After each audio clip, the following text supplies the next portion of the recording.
line with advancing their principles. This roundtable discussion will serve as a dynamic forum for sharing diverse perspectives, exploring effective strategies, and delving into real-world experience that promote environmentally conscious and community-oriented tourism practices, exploring how we can strike the perfect balance between exploration and conservation. So let's begin with the discussion. Today we have four speakers with us who will share their in-depth knowledge on the topic ecotourism and sustainable tourism. And to start with, George Obina Eda, Director of Tourism Strategy and Innovations in Tourism Engineers Limited. He is a distinguished consultant specializing in tourism and entrepreneurship, armed with a master's degree in tourism management from the prestigious University of Cape Coast. His impressive career history includes significant role in tourism sector. He served as a marketing communication manager at Ghana Heritage Conservation Trust and the Kakum National Park. He has held esteemed post of Chief Operations Officer at Rome, Ghana, where his strategic vision and commitment to excellence propelled the company to new heights. Under his guidance, Rome, Ghana received prestigious accolades such as Best Tour Operators of the Year in the Central Region. He was also nominated for Most Popular TV Show Host and Best TV Talk Show. Welcome, Mr. Kobina. Please unmute yourself. Yeah, thank you very much, and thank you for having me. Next, we have Wisdom K. Azadi, Regional Director, Upper East Region of Ghana Tourism Authority. Before becoming the regional director, he worked as a marketing officer in charge of information dissemination at the Katuka International Airport. He worked in a department called Ghana Rural Ecotourism and Travel Office that works on ecotourism cities at PPP. He also worked as Tourism Product Development Officer in charge of upgrading and developing cities. Welcome, Mr. Wisdom. Thank you. Thank you for having me. Thank you. Next, we have Jean-Philippe Lemoyne, International Consultant in Indigenous Tourism and CBT, Ecotourism and Protected Areas, Agent for Latin America and the Caribbean World Indigenous Tourism Alliance, WINTA. Forest is a forest engineer, master development and management of tourism in territories, expert in community-based and indigenous tourism, ecotourism, and public use in protected areas. He has extensive knowledge and experience in tourism sustainability, rural development, indigenous people, outdoor activities, and formal education. Welcome, Mr. G. Hi, hello everyone. Thank you for having me here today. And well, with all these other speakers with a lot of knowledge, and an incredible background. So very happy to be here and to share with this 1 hour and a half during this 1 hour and a half. Well, I'm a specialist in indigenous tourism. I've been working for a long time in indigenous tourism. So probably I will give a different point of view about ecotourism and sustainable tourism. Thank you, Mr. Jean. And next we have Dr. Oladeji Sunday Oladipo, Associate Professor, Department of Ecotourism and Wildlife Management, Federal University of Technology, approved, and Executive Director, NetLink Environmental Conservation Organization. Dr. Oladeji started his academic career as teaching assistant in the Department of Ecotourism and Wildlife Management of the Federal University of Technology. He also bagged his PhD in ecotourism management. Upon completion of his PhD, he was invited as one of the experts in the field of national resource management, Wellington University, Lithuania, under the Excellence in Higher Education for Development program. He was the lead expert for Green Climate Fund for the proposed sustainable forest management projects on forest restoration for resilience supported by United Nations Forum on Forests UNFF, General Secretary Association of Critical Heritage Studies Nigeria. He is also a member of International Association of Landscape Ecology IALE. He has over 40 articles as research publications in local and international journals and conference proceedings to his credit. He will be joining shortly. So let's begin with the questionnaire. I would request all the speakers to express their and discuss their perspective on all the questions. So my first question is, what does ecotourism and sustainable tourism mean in the context of today's travel industry? And I would request Mr. Jean to answer the question first.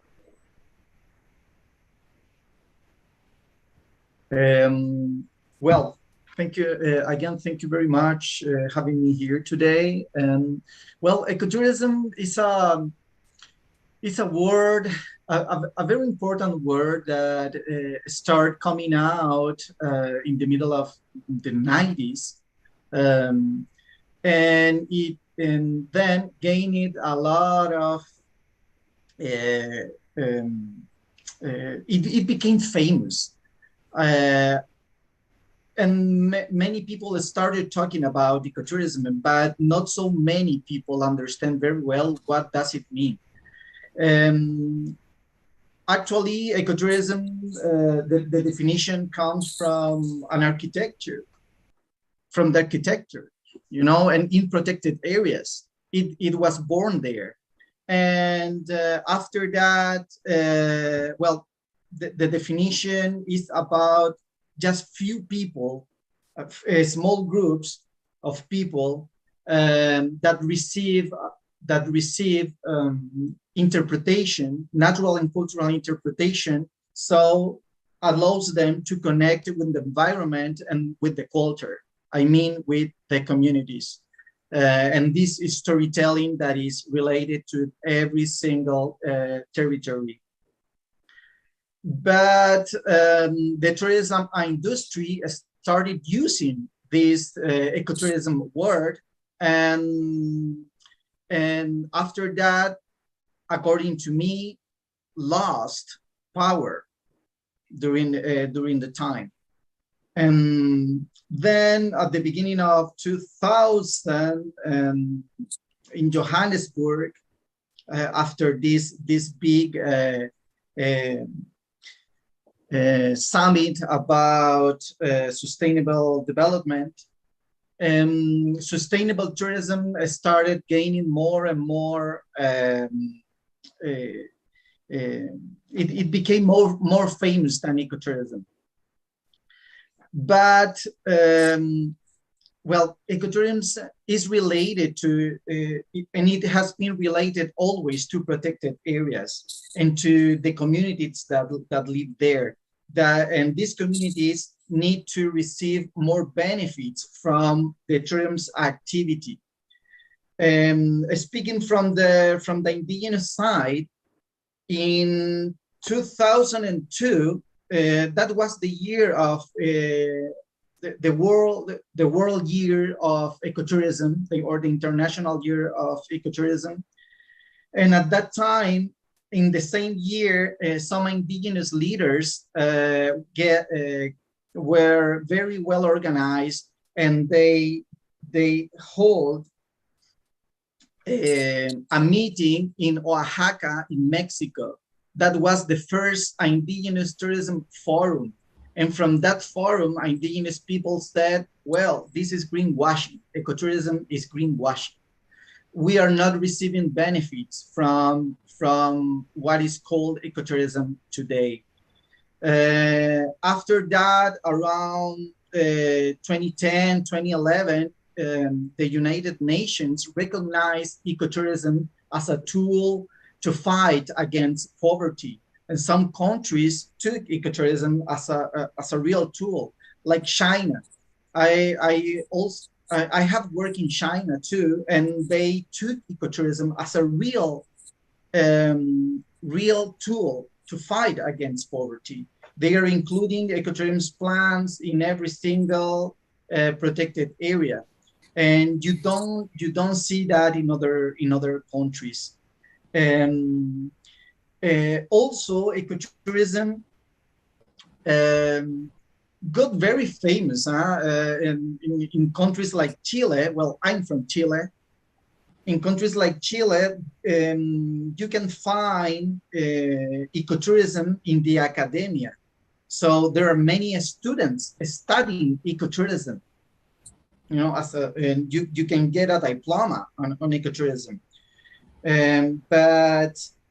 But is not totally linked to support or to work in protected areas.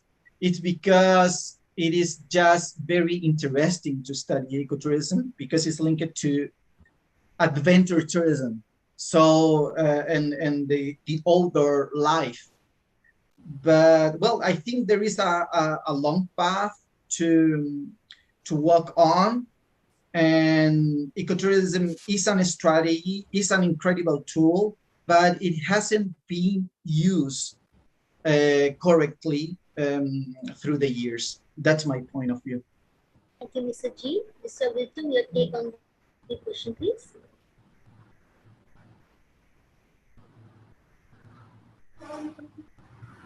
Mr. Wisdom, am I audible? Yes, Yes, hi. Yeah, Yes, please, yes, hi. Thank you. your take on the question, please. I think Lee Lee has given a given a background background properly of how of how tourism, ecotourism has started. I think I will understand it from this point that it was a tool used in tourism.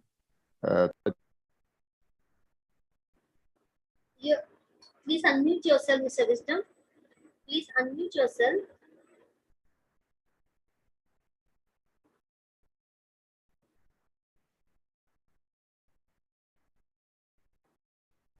Kindly unmute yourself.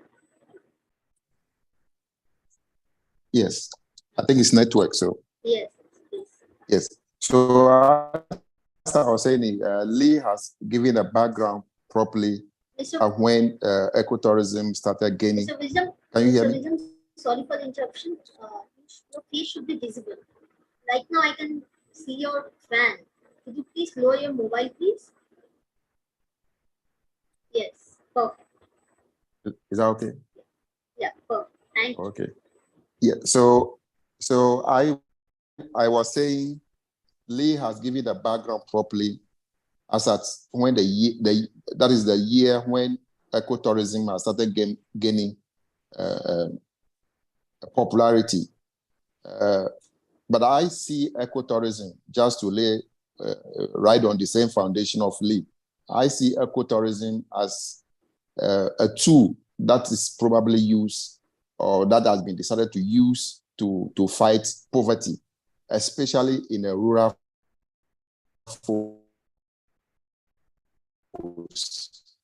and trying to like what is the community that is flora, fauna, and then historical culture.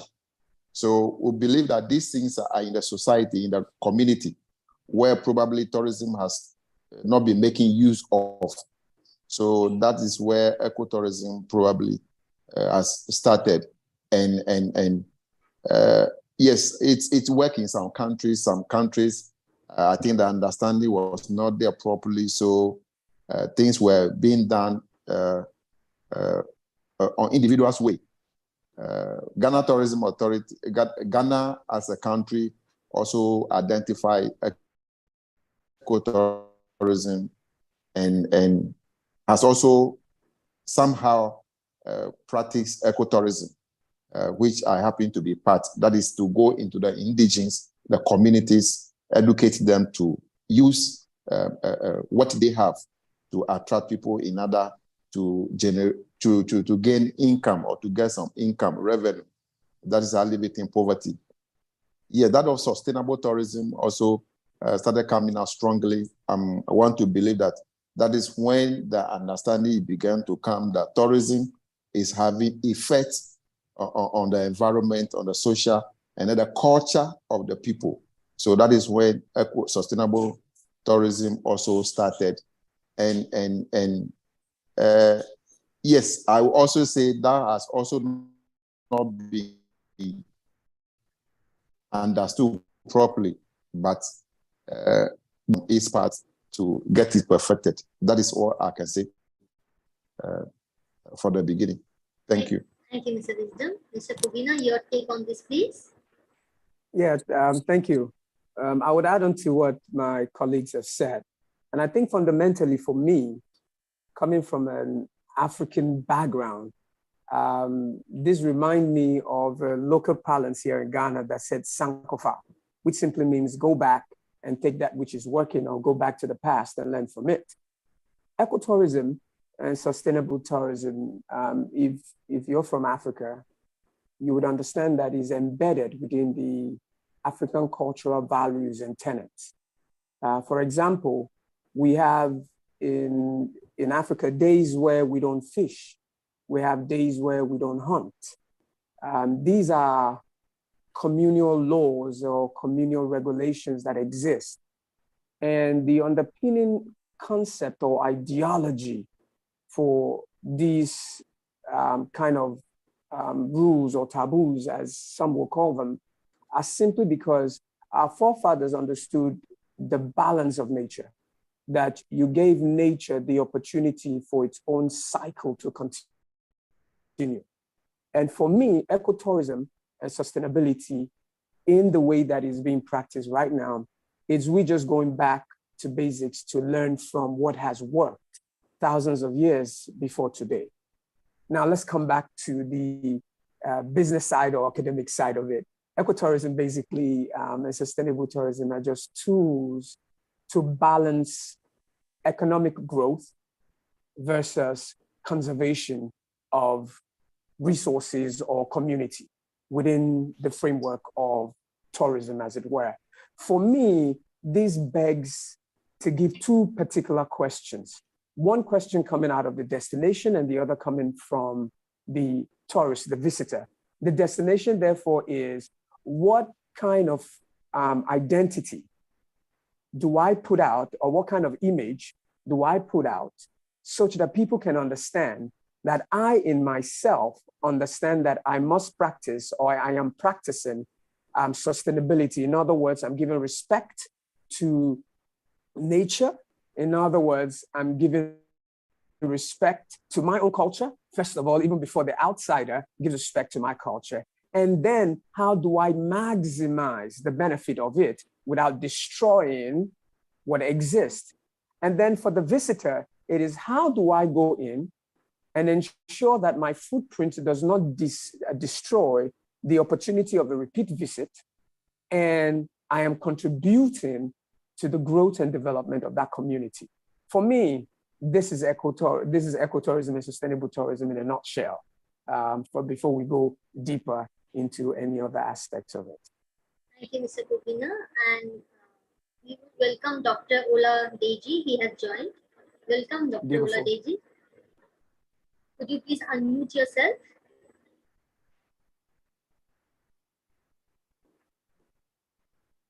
Dr. Ola Deji, please unmute yourself.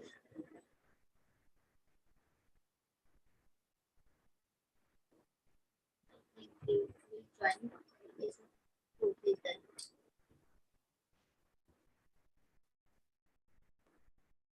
Please on your camera.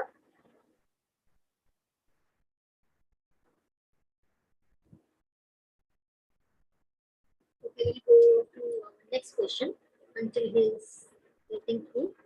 My next question is, what are the potential benefits of ecotourism and sustainable tourism for both the environment and local communities. And request Mr. Kovina to start with.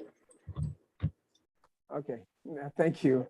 I would want to zero in my contribution to start with from my experience here with the Kakum National Park before I look at it from a general perspective. At the Kakum National Park, first of all, the Kakum National Park is a conservation reserved area that is managed by the Ghana Heritage, co-managed by the Ghana Heritage Conservation Trust and the wildlife, and therefore the GTA and the Museum and Monument Board also have a role as stakeholders in there.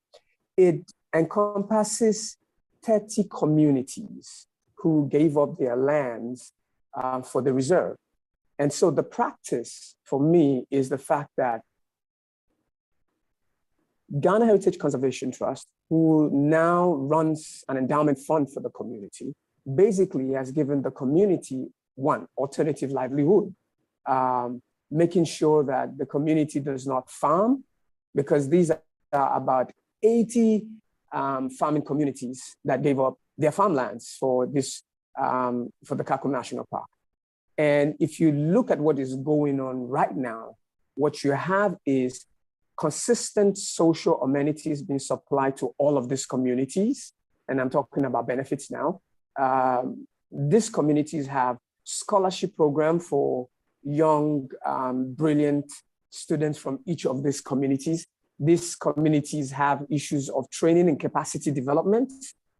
These communities have infrastructural projects going on in these communities. And what I love about what the Ghana Heritage Conservation Trust has done is that there is a community advisory committee, which is inclusive of all representation from all the communities and also the government agencies who yearly determine what and where the funding goes year on year. And what that means is that the community themselves have a stake and have a say in what they do.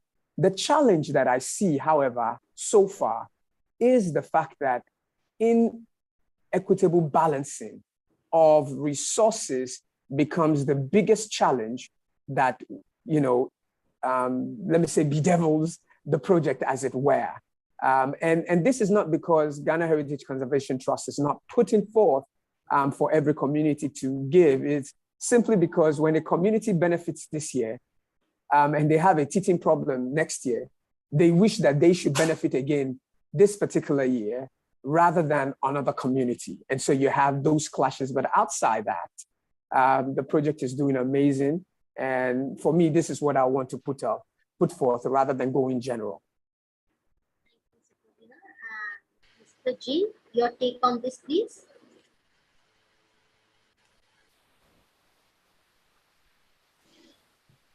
Well, can you hear me? Hello, can you hear me? Yes, I can hear you, Dr. Oladeji. Okay. Welcome. Okay. Kindly please. You want to ask me a question? Yeah, I will. First, let Mr. Jean answer, then I will ask. Okay. Oh, thank you. Yes, Jean, please. Okay. So, well, I was listening Ida, and it's very important what he was saying, answering the first question. I'm going a little bit back because he was talking about this relationship about the communities and the sustainability. And well, since a couple of years ago, we are talking about regeneration, regenerative tourism.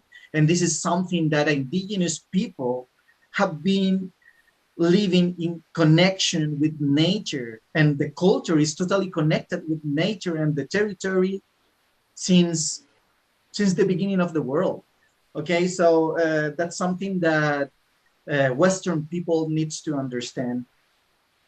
Well, about the positive impacts of ecotourism or sustainable tourism or regenerative tourism that we are talking about today is that to me, the communities linked to protected areas, and I want to say here that most of those communities are indigenous people. They must be in charge of the public use of the protected areas. That means tourism. They should receive most of the benefits. Tourism is not an activity that indigenous people know well, because this is an industry, you know, but but governments and international cooperation should support indigenous people and the communities to learn how to work in tourism. And well, going directly to the impacts, I think if you work or if you establish the ecotourism development, you should receive some benefits related to the protection of the environment or the biodiversity. So these benefits will go forward to more conservation. There are also positive benefits to the culture. It's necessary to revitalize the culture. In some indigenous communities have been very affected by the colonization process, the colonial process. So it's necessary to think about this point.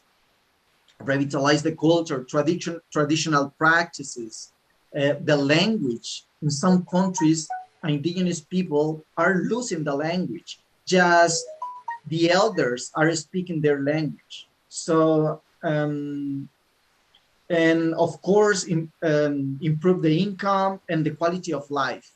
That's the focus. It's not just to think about, well, we are going to develop this area, we are going to open this area to foreign investors. This is not the real ecotourism. To me, is communities being in charge of their development. And if they are indigenous, they have to choose if they want to develop tourism or not. So maybe this is another question, you know, is maybe I'm going further than this question, but to me, that is the point. Do our indigenous people or communities really want to develop tourism? There are many benefits they can receive, but that's the first question we have to do, or we have to make. Thank you, Mr. G. Mr. Ola Deji, do you want me to repeat the question for you? Okay, go ahead. My question is, what are the potential benefits of ecotourism and sustainable tourism for both the environment and local communities? Thank you very much. There are opportunities that promoting ecotourism could offer to the environment, and the opportunity that promoting ecotourism or promoting sustainable tourism could offer to the environment and to the local communities. And I want to say that these benefits could be divided into three. We have the economic benefits, we have the social benefits, then we have the cultural.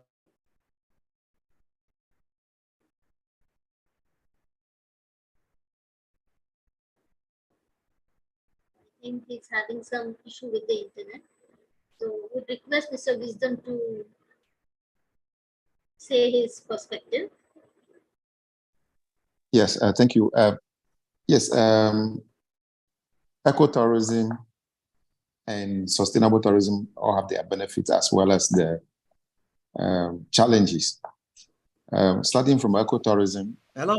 one of the benefits. Mr. Ola Deji? Hello? Hello, can you hear me? Yes, I can hear you. Please Yes, I open your said the camera. benefits, there are social benefits, there are Sir, economic benefits, sir, you have, the sir, you have to open your camera, please. huh? Please open your camera. Yes. My camera. Yes, it's on. Can you use earphones? Do you have earphones with you? Okay. No, I'm using my laptop. Okay. Please, please carry on. Hello, can you hear me? Yes, I can hear you. Can you hear me? Yes, I can hear you clearly. Yeah, yeah, please carry on. Yes, as I told you that the economic benefits in terms of improving the income of the local communities when visitors come around, they buy souvenir, they buy local food, they buy some other tangible cultural resources from the local communities, thereby creating means of generating income for them. Then the social aspect is that seeing people coming around, it gives them joy. It gives them that sense of belonging. That means people appreciate them and people value their lives. So it creates a kind of social benefit to them, interactions. Then I also talk of cultural benefits in the sense that people come around to look at their culture, whether tangible or intangible culture. It's also a benefit to them because it gives them room to conserve the cultural resources because they believe that now people value their cultural resources.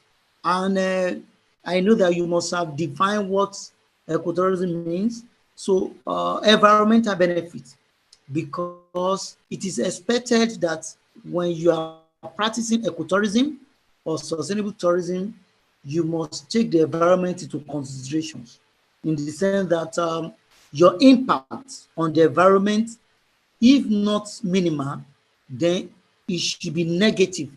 So when we promote ecotourism or sustainable tourism, it has a lot of benefits, the social benefits, the economic benefits, even the ecology, because the money generated will now be used to improve the conservation area, the natural area.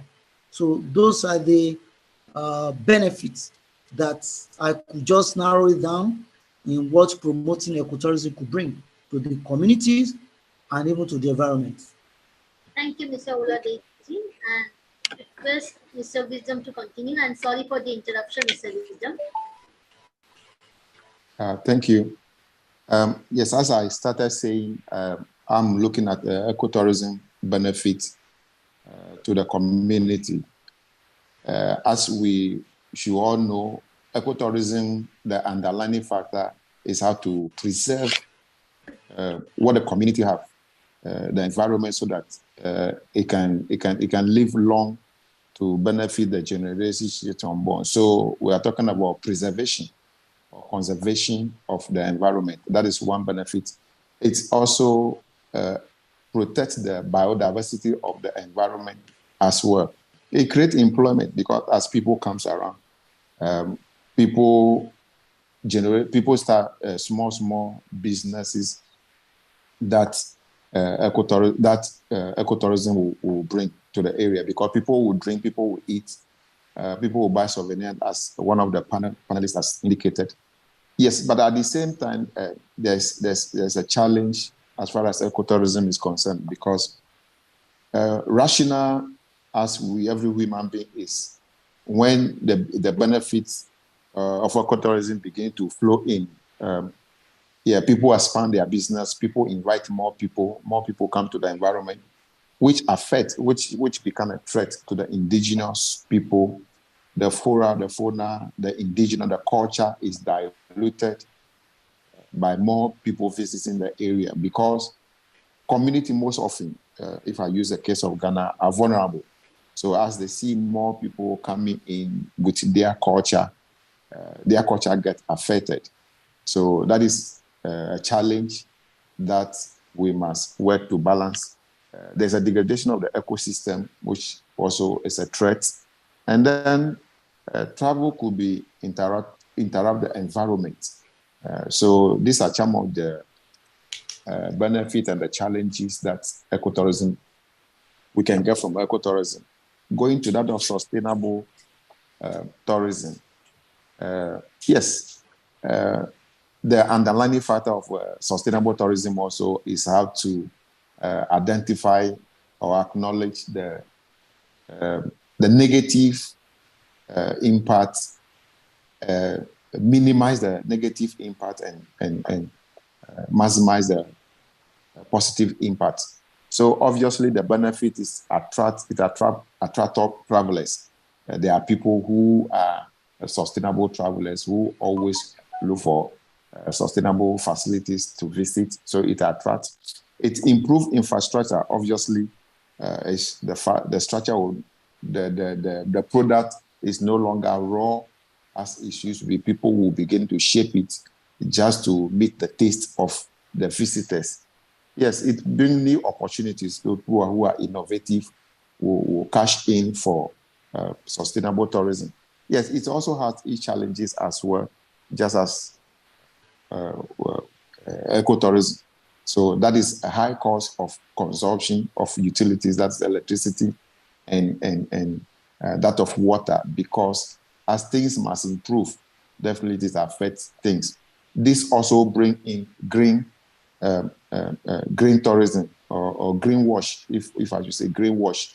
That is people pretending to be doing a sustainable tourism, which is actually not the case. So yes, these are few that I can add to what my colleagues has already indicated earlier. Thank you.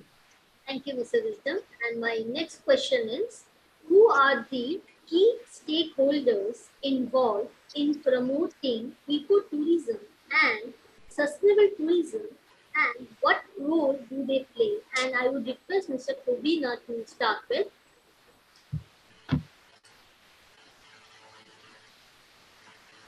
Kobina, please unmute yourself. Thank you.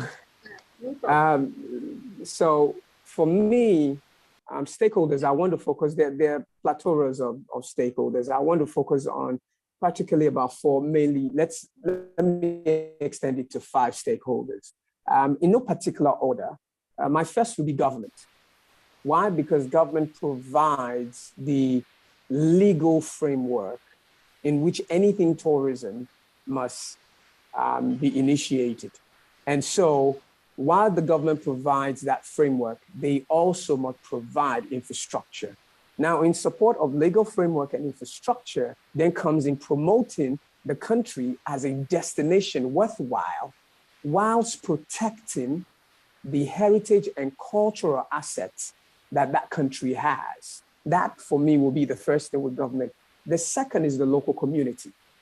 And the local community is everything ecotourism from its inception. I dare say that everything we're talking about today and everything that has been talked about in terms of ecotourism and sustainability is basically from a commercial point of view.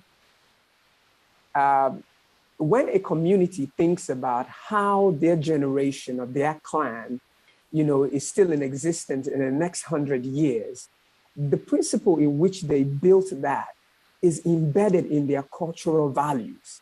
And that has nothing to do with commercialization.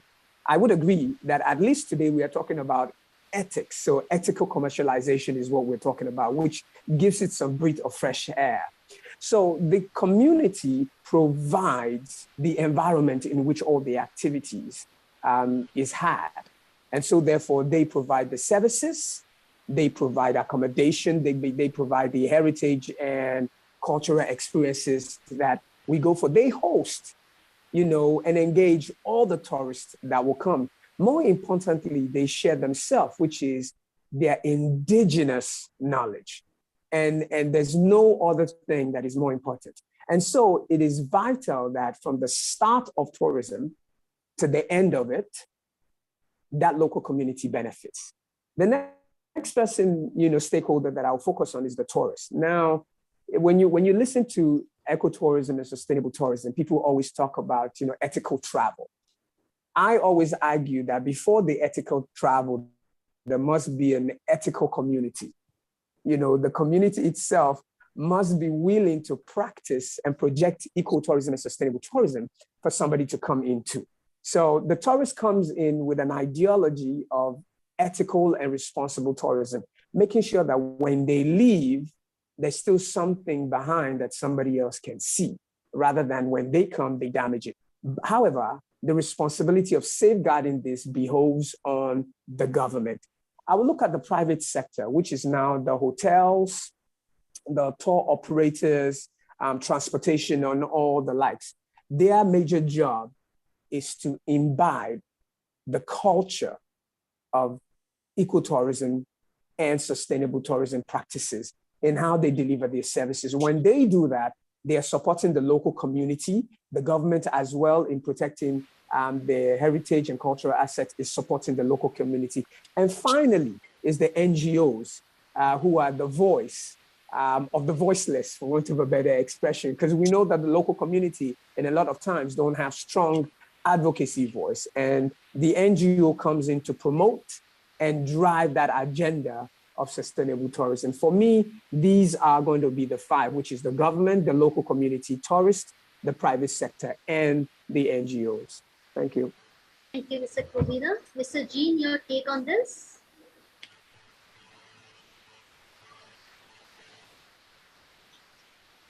Mr. Jean, your take on this, please? Yeah. Well, Ida, you named it, all the stakeholders very well, very good presentation. I agree with you in many points. Here to me, the communities are the most important ones. They need to understand how to work in tourism. They really don't know. As I said in my last answer. So the government agencies linked to conservation, indigenous development, and tourism need to support indigenous communities to go farther. And this is not just giving them training about how to cook or about how to be a housekeeper, things like that. They need to give them training about how to really work and be in charge of a big project.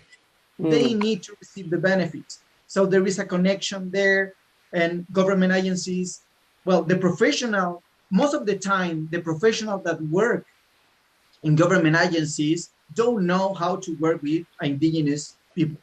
That's the reality. There is an intercultural gap. So we need to go farther in that area. Well, I already named it too. Communities, government agencies, the tourism industry. They need to understand also how to work with communities, that they need to receive benefits, but real benefits, not just small pieces, real benefits. And there are a couple of big wholesalers that work in community tourism that are going a little bit farther, but we need that the whole tourism industry understand, the tour operators, the wholesalers. And Ida, you also name it NGOs. I like to call them international cooperation because it can be NGOs or foundations and different kind of organizations that support. They have to hear more the communities. They need to go there and ask, what do you really need? How do you want to develop tourism in your territory? We need to go in that way, I think. And there is another important stakeholder, the academia, universities. We need to do more research. We need research. We need numbers. We don't have numbers about the benefits that tourism is giving to the communities. We don't have those numbers today. I work I'm the agent for Latin America and the Caribbean of the World Indigenous Tourism Alliance, WINTA, and I work very close to UNWTO, to one of the professionals that is in charge of cultural tourism. So I have had conversation with him and with other professionals, and we don't have numbers about CBT, about indigenous tourism, about ecotourism. We need those numbers, and the academia must be there. Okay, we have to stop this negative circle that today the academia has, giving more value to the researchers that publish more. What is the impact of that publication, of that article, that paper? What is the real impact? We need to focus on that way. Well, that's my opinion. Thank you, Mr. G. Mr. Oladeji, do you want to add something? Mr. Oladeji, am I audible?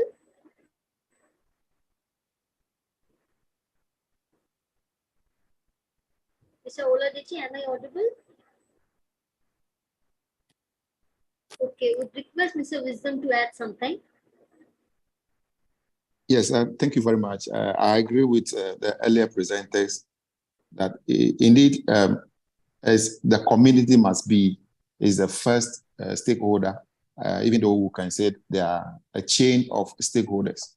But I think there's much to do with government, because it is government that might come up with policies, laws, which should probably even be enforced of how the tourism should be done in the community. Because we are talking about biodiversity, the nature, the flora, the fauna, and the culture. Government, through its agencies, must be in a position to be able to educate the community very well. The community, excuse me to say, as from Ghana point of view, most of them don't even know these things that we are talking about. What is ecotourism? What is sustainable tourism? So government must play a lead role as a stakeholder, and then carry all others along as the community is one destination, DMOs. They all are stakeholders, and they must be brought on board. All these ones have to follow a certain regulations, because it cannot be done in vacuum. So government has a role to play. And I also think that the traditional authorities also have a role. In our setup, as Ghana is concerned, traditional authorities in certain jurisdictions are very powerful, and when they speak, it carries weight. And they are the custodians of tradition that the community might be protecting. So they are also stakeholders, strong stakeholders that must also be on board and also help in promoting the ecotourism and making sure it is done properly. The academia that Jim mentioned is very key. It's very key. Most often, I think they see themselves only in the classroom educating, talking about theory. But the practical, there's a gap. There's a gap between the theory and the practical. So there's the need for the academia to, and both the practitioners of the industry to come together, understand how these things are supposed to be done so that it will be done properly. Yeah, transport services are also stakeholders. They are the one who carry people to the sites, going on board. There's the need for them to understand and even carry the education. So this is what I want to add to what the earlier presenters have indicated. Thank you. Thank you, Mr. Wisdom. My next question is, could you share examples of successful ecotourism initiatives you have encountered, and request Mr. Wisdom to start with? Okay, thank you once again. Yes, as my background has indicated, Johnny GT as a marketing officer, but at the point there was that need for the government to align with or collaborate with the private firm, private organization to look at the facilities in terms of ecotourism facilities in the whole country. So I happen to be one of the two people that has come from the government side that is Ghana Tourism Authority, and that has offered me opportunity to move around and work with a lot of ecotourism facilities in the country. But the one that fascinates me, and because I was involved much, is Tafia Toma Monkey Sanctuary. And I use it as a case study because of the results, what they offer, the benefit it offers to its community. This is an attraction full of monkeys. So at the initial stage, people hunt, kill these monkeys. Then this initiative came that preserve it for ecotourism and let visitors come and watch these monkeys. They understood the concepts, they formed the structures, they operate effectively. One good thing is that they keep their books very well in terms of sharing revenue. And part of that revenue has gone to develop the community. I remember those days, schools rip off, government could not quickly come in to renovate the school, but the community, out of this ecotourism, they raised money to roof the area. They didn't have electricity, but they used the revenue from ecotourism to bring light to the community. By doing all this to the community, the whole community buy into the activities of ecotourism, and each and everyone begin to protect these monkeys. So for me, this is one example of ecotourism that has worked well in Ghana. And I remember those days, they became the benchmark everywhere we go. We talk about it. That is not to say they are the only one as at now. Kakun Park, the manager is there. They are also doing very well. So this is the experience I have with one of the facilities that I'd just like to mention or talk about here. Thank you very much. Thank you, Mr. Wisdom. Mr. Kovina, your take on this, please. So I want to also zero in on Kakum National Park, because that's where my experience comes from. The Kakum National Park is about the longest success story of ecotourism and sustainability that Ghana has. Started in 1990, thereabout. It's an initiative that was moved by the people and not government. And that's the beautiful thing about it as well. It was the people who came together and said it was time for this to happen. It was gazetted as a national park in 1992. Now, the Kakum National Park covers an area of about 375 square kilometers of pure rain forest, which is beautiful. Now, like I said earlier, it consists of 80 farming communities, 80 of them. And these have been managed since 1990. The beautiful story, if you go around all the communities, is that in every community, you won't find one, you won't find two.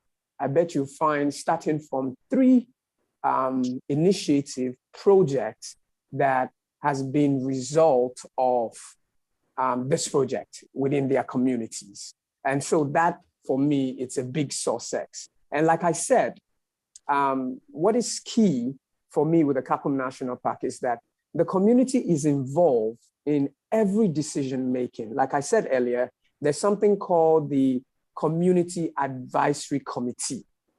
No decision is taken. The Ghana Heritage Conservation Trust, managers of the trust, the endowment fund, cannot single-handedly make any decision monetarily to make any investment anywhere without this 80 farming community saying a yes to it or being the one that initiated the move. And for me, I think that makes it laudable. I'll quickly want to mention the fact that even in Ghana, another big success story that we have is the Mole National Park, without going deep into it.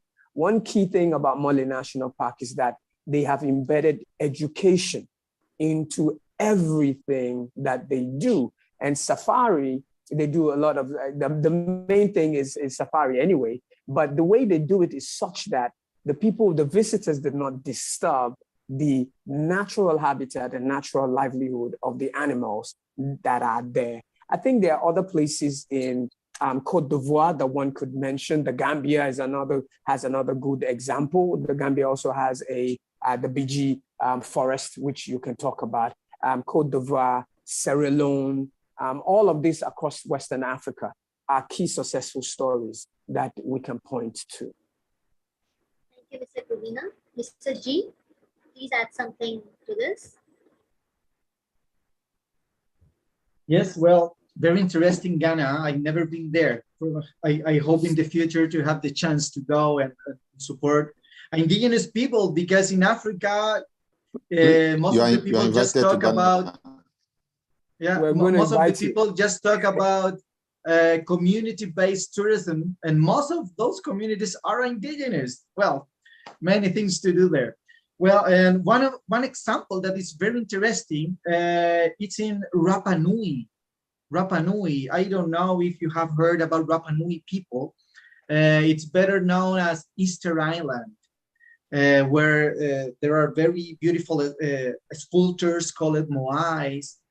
And well, this is a very small island in the middle of the Pacific Ocean that belongs to Chile, but it's at 5,000 kilometers. So around 5,000 kilometers. So you have to take an airplane 5 hours to get there. It's on a small island with around 7,000. The population is around 7,000 people, inhabitants, but just around 4,000 of them are Rapa Nui people. And there are no more, just 4,000. And well, there is a national park here, Rapa Nui National Park, that it's not the whole island, but most of it, around 60%. And Rapa Nui wasn't in charge of the tourism in this national park. So they had conversations with the government, and today they are in charge of all the tourism in Rapa Nui National Park. And when they took the power in 2017, they created an organization called Mauhenua Community, just for the management of tourism in the national park. And when they got this power, I said, but I mean the power of ruling the tourism in the island, they multiply close to 3 times the income and the benefits for the community. So this is an incredible example. If you have, if you search in internet about Rapa Nui National Park and Mauhenua community, you can find more information easily. It's a very good example. I hope you have the chance to go to Rapa Nui Island once in your life, because it's kind of expensive, but very beautiful. Thank you, Mr. G.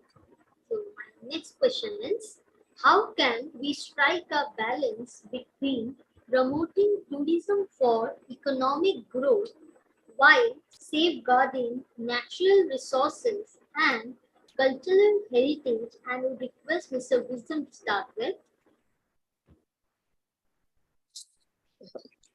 Yes, thank you very much. I think for me, where I sit, I think first of all, it might be education.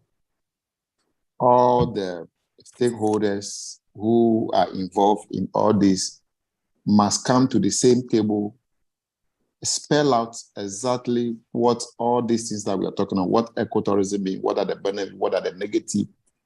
So when we all understand what it is, it will not be an individual practicing anything on their own way. So I think education must first of all be handy to bring everybody, government that must make the policy, through its agencies that must enforce the law.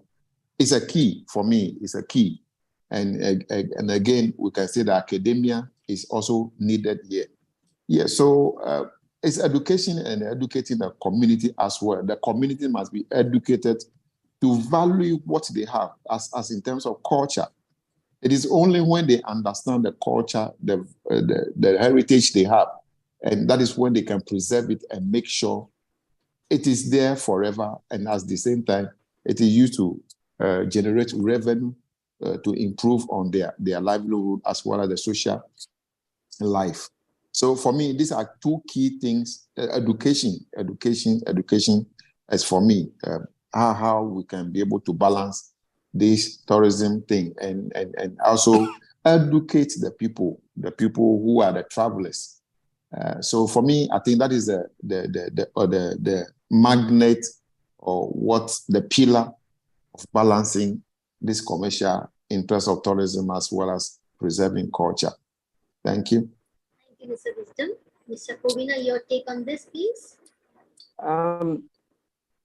I think it boils down to what I consider, not just I think a lot of people consider the golden rule of tourism, which is the maximization of local community benefits. Once that is understood and respected, I think everything else will fall in place. Once we know that we must have respect for the local culture of the people, that it's not about just our needs and wants, but it's more about what the local community represents and stands for. Once that is the bigger picture, once that is the pivot on which everything else balances, then I think that it gives us a good framework to start working from. Then the next thing for me will now be the issue of the tourist psychological satisfaction. How do we ensure that the tourist psychological, it's not about the wants of the tourists, it's about their psychological satisfaction. And once we can identify what their psychological needs are and put that within the framework of what we do from a sustainability point of view, then I think that we have, captured all the success stories that we need. The others, which I probably would not want to mention right now, becomes an afterthought or a follow-through in my view. The community being the start and the finish of it, then the psychological satisfaction of the tourist. This, for me, will be the two critical things that will drive home the balance between commercialization in ecotourism and sustainability for me. Thank you, Mr. Kovina. Mr. Oladeji, am I audible? Yes, go ahead. Yes, my question is, how can we strike a balance between promoting tourism for economic growth while safeguarding natural resources and cultural heritage? Your take on this, please. Can I hear you again? How can we strike a balance between? Balance between promoting tourism for economic growth while safeguarding natural resources and cultural heritage. Yes, I think this is the essence of ecotourism. Ecotourism is a concept that is developed basically to address issues that cannot be addressed by other form of tourism, like mass tourism, that has been in existence over a very long time. So ecotourism is basically to ensure that our environment is not impacted negatively, and at the same time, we are having income, the necessary income in terms of economic. So it is very, very easy to strike a balance between the minimal impact on the environment, the economic gains, and even conservation. Because the most important thing is that if we involve all the stakeholders, if the stakeholders are not involved, it might be a bit difficult. So you have to ensure that you carry all the stakeholders along. You must ensure that you gain their support. Ecotourism is not developed to shortchange anybody or to leave You're sure not. that. Hello, Yeah, yeah. Please carry on. you can't hear me? Yes, I can hear you. Can you hear me now? Yes, I can hear you. So, ecotourism is basically to strike a balance. And the way we can strike a balance between economic, conservation, and environmental impact is when we carry all the stakeholders along. We must ensure that the local communities, they are involved in whatever plan that we have developed. We must also ensure that they participate in it. How can they participate is that you should engage them, you should employ them right from the planning. Let them be part of the planning. For instance, now you are developing ecotourism to conserve a water or a mountain or a wildlife park. All these things belongs to the local communities. So you can't just come overnight and say I want to take this thing from you because we need money because no, you don't do that. You need to bring them into the planning. We were planning to make this place a tourist center. What is your view? Then they will share their view with you. They will tell you their view, they will tell you their plan. So most of the way we can strike a balance is by ensuring that we get the cooperation of all the stakeholders. We must not leave anyone behind. They must all be part of our plan. So by then we can now strike. But then another way is we need to create awareness. Awareness about ecotourism is very, very, very low. In Nigeria, we have just 2 or 3 universities that are running ecotourism as a department. And most of the NGO, they are not promoting ecotourism. So we must create the awareness in our institutions, in our organizations, anywhere we are. Let people know the values. Let them know why did they need to involve in non-consumptive parts of wildlife resources. So when people are aware, they are aware of the gains, they are aware of the profits, it is very, very easy for them to cooperate in the planning and execution of the ecotourism. So we need the cooperation of people, of the necessary stakeholders. We need awareness. The NGO should assist in that area. The another area is that we need policies. When we have policies on environment, on conservation, on ecotourism or whatever, is going to assist, it's going to strengthen whatever our efforts, whatever our research outcome, whatever the awareness that we're creating. And as we're doing all this, the local communities and all necessary stakeholders should not be left out. So we should engage all the necessary stakeholders. When we have their support, we have their cooperation to achieve our aim, either for minimum environmental impact, either for conservation, either for economic gains, be very, very, very easy. Thank you. Thank you, Mr. Oladeji. Jean, your take on this, please. Yes, well, it's always very difficult to achieve a balance. Well, we try to reach the balance, but and we work very hard, but it's very difficult to be perfect. I mean, and but we can use different things, different tools. I think it's very important the planning process, a very co-construction of the planning process with some experts and the communities that are involved. Okay, that's very important. And well, with the government agencies in charge of conservation, we need to create working tables with government agents, with all the stakeholders, the education. So I agree with Wheezy. I think you talk about education. We need to work also in market readiness.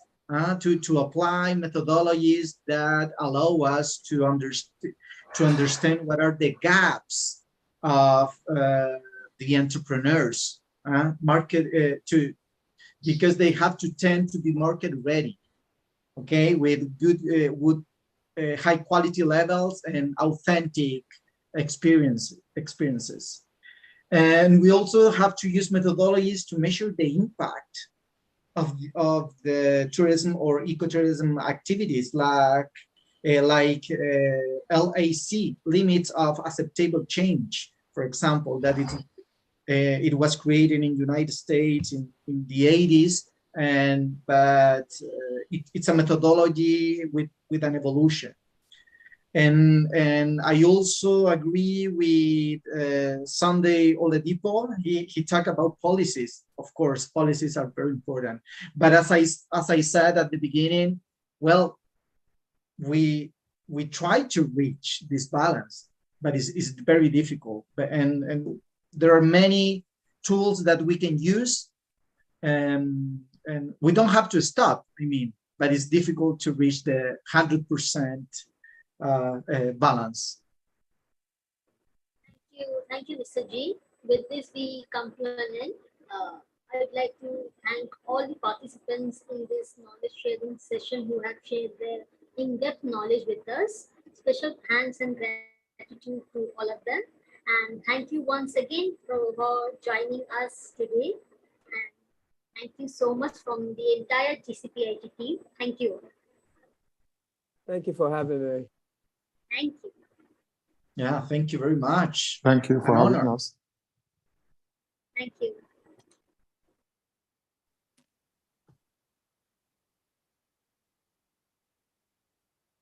I thought there would have been a questioning session. I think because we didn't have enough people on board. Advertisement from our local site really was small because we probably didn't get the posters early. So that's just why. Okay. Yeah. But Mr. Jin, I think that I would take your number, WhatsApp number, so that we can definitely invite you into Ghana and see what we can do collaboratively together. Yeah, of course, there are many things to do. And happy to meet you, for real. Same here. Happy to meet you. So let's connect. I will write to. Yeah, sure. If you can share. Yeah, but you can share your contact. we're still live streaming. Can you see? Okay. So yeah. So after I will get your email and I will write an email to both of you. Okay. Great. That's fantastic. Okay. Yeah, I have many documents to share with you. Many. About indigenous tourism. That's fine. Okay. Bye. Okay. Ciao. See you soon. Bye now.